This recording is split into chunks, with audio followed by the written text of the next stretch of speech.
Tema 3. Marco Normativo Nacional. El Marco Normativo Nacional del Sistema Penal Adolescente está conformado por la Constitución Política del Estado Plurinacional de Bolivia, incluyendo el bloque de constitucionalidad, el Código Niña, Niño y Adolescente, la Ley Orgánica del Ministerio Público, el Código de Procedimiento Penal, la Ley del Servicio Plurinacional de Defensa Pública y el Reglamento del Código Niña, Niño y Adolescente, entre otras.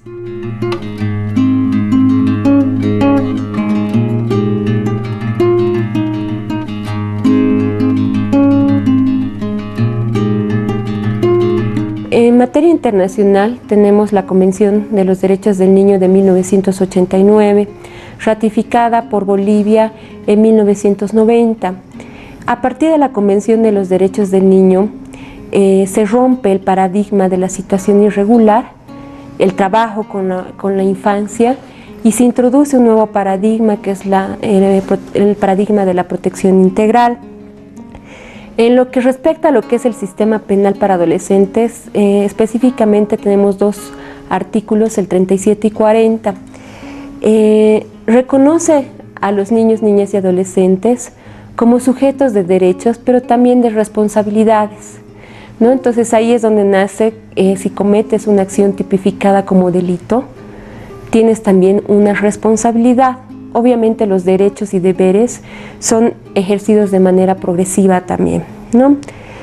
La responsabilidad de un adolescente deriva de la comisión de un hecho tipificado como delito en el Código Penal y también nos habla la Convención de tener un sistema especial con personal especializado en la temática de adolescentes en conflicto con la ley, como se llama en materia internacional.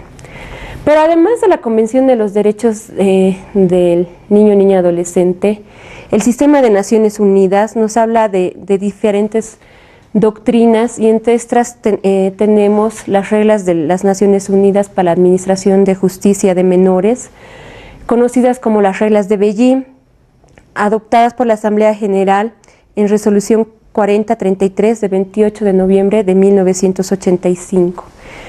Tenemos las directrices de las Naciones Unidas para la prevención del delito, conocidas como las directrices de Riad.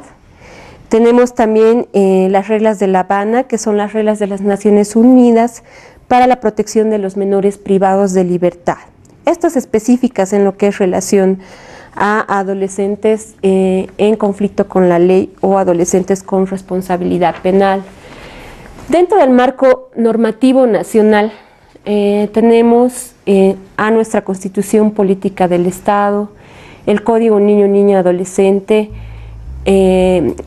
la Ley Orgánica del Ministerio Público, el Código Penal, la Ley de Defensa Pública y el Reglamento al Código Niño, Niña y Adolescente.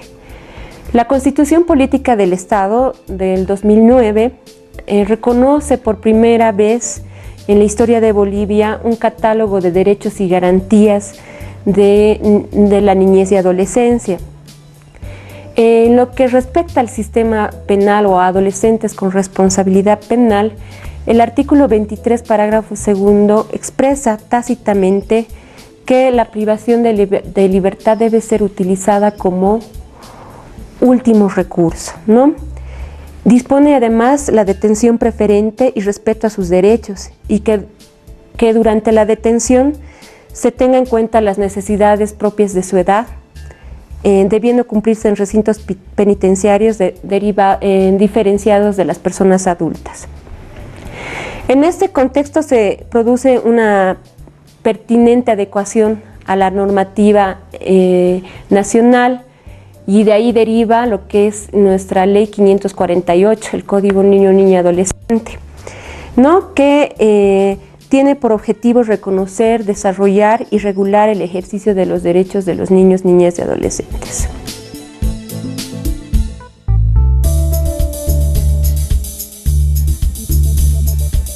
La Constitución Política del Estado del 2009 por primera vez en la historia de Bolivia, reconoce un catálogo de derechos y garantías referidos a la niñez y adolescencia. El artículo 23, parágrafo segundo, determina en forma tácita la excepcionalidad de la privación de libertad, dispone la atención preferente y respeto a sus derechos y garantías, y que durante la detención se tenga en cuenta las necesidades propias a su edad, debiendo cumplirse además en recintos penitenciarios diferenciados de las personas adultas. En este contexto se trabaja en la adecuación a la normativa nacional y se promulga el nuevo Código Niño Niña Adolescente el 2014, el 17 de julio de 2014.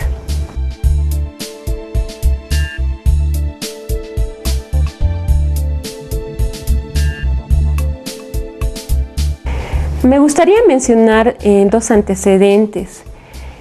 Bolivia ratifica la Convención de los Derechos del Niño en 1990 y es así que promulgamos el Código del Menor en 1990 a partir de la Convención de los Derechos del Niño. Se hace una modificación a la Convención, al Código del Menor en 1999, que es la Ley 2026. Aún teniendo dos leyes nuevas después de la Convención de los Derechos del Niño, todavía nuestras leyes tenían vestigios de lo que es el tema de la situación irregular.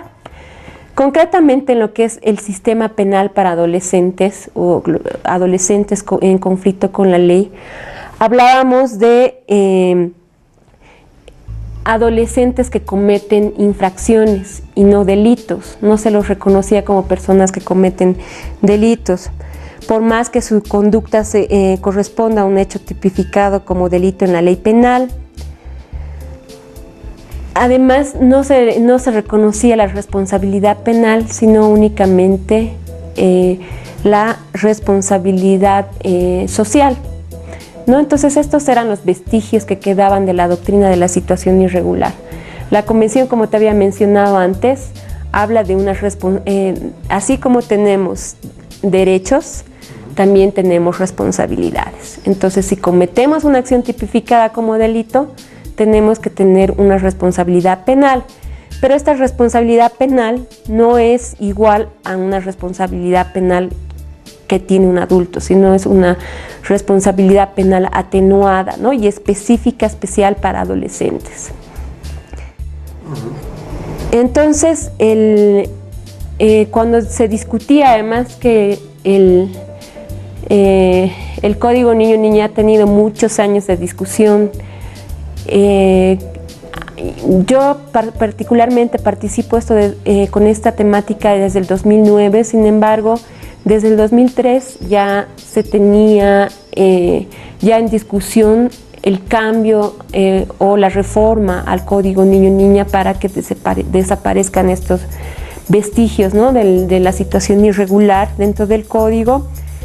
Entonces se va proponiendo dentro de este nuevo código una normativa de avanzada en relación a lo que es la justicia penal para adolescentes, que se introduzca un sistema garantista de responsabilidad, de intervención mínima del Estado y de una justicia que, más allá de ser únicamente punitiva, garantice la protección de los derechos de los adolescentes con responsabilidad penal.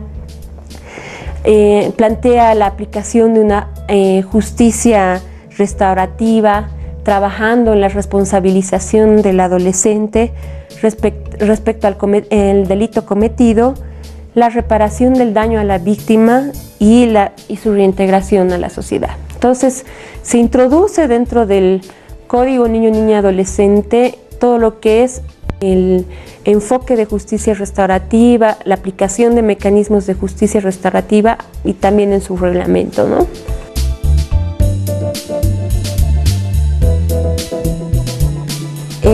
Los avances logrados en el nuevo Código Niño-Niña Adolescente son los siguientes. Hablamos de una responsabilidad penal diferenciada de las personas adultas. La diferencia consiste en su jurisdicción por ejemplo, el código señala que la jurisdicción en esta temática la tiene el juez público de la niñez y adolescencia y la aplicación de las medidas socioeducativas. Los adolescentes no reciben penas, sino medidas socioeducativas.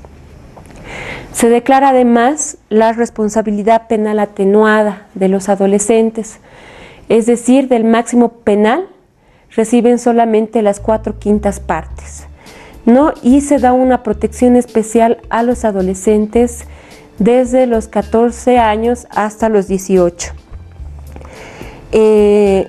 Prevé además, como lo señalé anteriormente, un conjunto de derechos y garantías procesales y de ejecución. Establece con precisión cuál es el procedimiento especial al que serán sometidos para su juzgamiento. Innova incorporando la justicia restaurativa, como ya te señalaba, la aplicación de mecanismos de justicia restaurativa, por ejemplo, la aplicación de la mediación, los círculos restaurativos, los círculos familiares, que se constituyen en procedimientos que buscan resultados restaurativos con la participación de las partes, es decir, con el adolescente ofensor, la víctima, la familia y la comunidad. Dispone un sistema sancionatorio integrado por un conjunto de medidas socioeducativas, como te señalaba, que deben estar acompañados por planes individuales de ejecución de medidas. Es decir, se debe responder también a las necesidades del adolescente, ¿no? Va a ir la sanción, pero el plan individual de ejecución de medida debe responder a la necesidad del adolescente. Un ejemplo te doy. Si el adolescente, por ejemplo, no ha estudiado o ha abandonado la escuela, ¿qué es lo que tendría que contener el plan individual de ejecución de medida? Que se lo incorpore a la escuela, ¿no? Que siga continuando sus estudios. O por ejemplo, se le ha vulnerado el derecho a la identidad, no cuenta con un certificado de nacimiento o con un carnet de identidad, entonces se debe poner dentro de este plan individual, ¿no? Que sacar un carnet de identidad. Si a este adolescente, por ejemplo, le gusta el arte, el deporte, se le debe también inscribir, ¿no? a ocupar el tiempo en cosas que también a él le gusten, fuera de que debe también cumplir con su sanción. Dispone, volviendo otra vez a cuáles son los avances, dispone sobre el conjunto judicial de la ejecución de las medidas, regula cuáles son las atribuciones de los integrantes del sistema penal para adolescentes. Se presume además la minoridad, ¿no? Si se cree que el adolescente tiene menos de 14 años, se tiene que presumir, ¿no? Los adolescentes menores de 14 años no tienen responsabilidad penal. Como ya te mencionaba también anteriormente, la intervención mínima del Estado, ¿cómo se la garantiza? Es a través de la aplicación de mecanismos como por ejemplo la desjudicialización a través de la remisión, las salidas alternativas al proceso como la conciliación y la reparación del daño. Son características, ¿no? de este sistema penal para adolescentes.